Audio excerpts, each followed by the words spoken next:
പൊതുമേഖലാ സ്ഥാപനങ്ങളിൽ സ്വകാര്യവൽക്കരണം തുടർന്ന് മൂന്നാം മോദി സർക്കാർ 4 പൊതുമേഖലാ ബാങ്കുകളുടെ ഓഹരികൾ വിറ്റഴിക്കാനാണ് കേന്ദ്ര സർക്കാർ ഒരുങ്ങുന്നത്. സെബിയുടെ നിബന്ധന പാലിക്കുന്നതിന്റെ ഭാഗമാണ് ഓഹരികൾ വിറ്റഴിക്കുന്നതെന്നാണ് കേന്ദ്രത്തിന്റെ വാദം.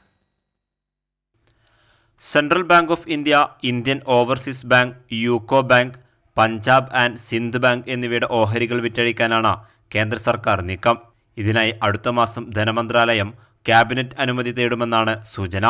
ന്യൂസ് ഏജൻസിയായ റോയിറ്റേഴ്സിന് നൽകിയ റിപ്പോർട്ടിലാണ് സർക്കാർ വൃത്തങ്ങൾ ഇക്കാര്യം വ്യക്തമാക്കുന്നത്.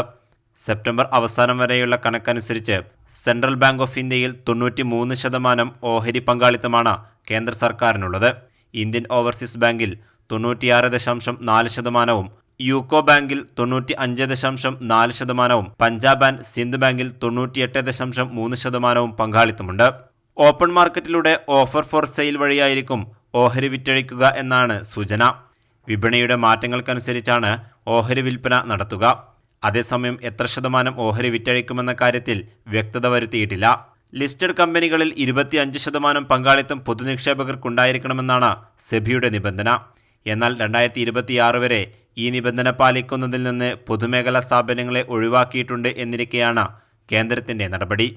കൈരളി ന്യൂസ്, ദില്ലി.